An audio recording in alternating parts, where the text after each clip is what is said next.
Амина, қызым, Алтай. қызым сен сабағыңды оқымайсың ба? Саған әдебиеттен жаттауға берді ғой. Я қазір жатайым әкетай.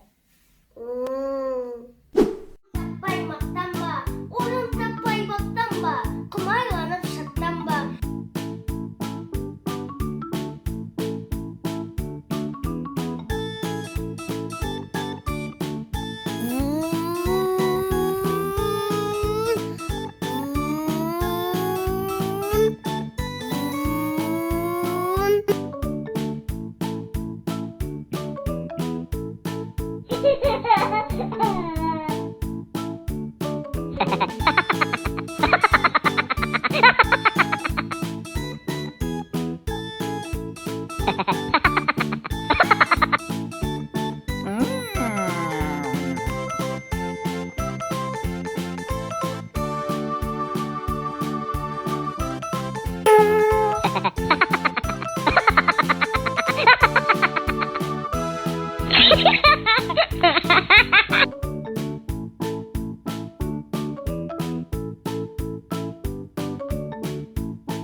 Амина, менің сөмкемді алып келші.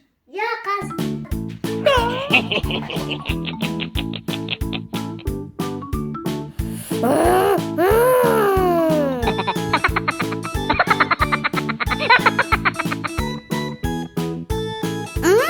Tattım. Eldi yav, eldi yav. Амина, қызым, жаттадың ба? Ғылым таппай мақтанба, орын таппай баптанба.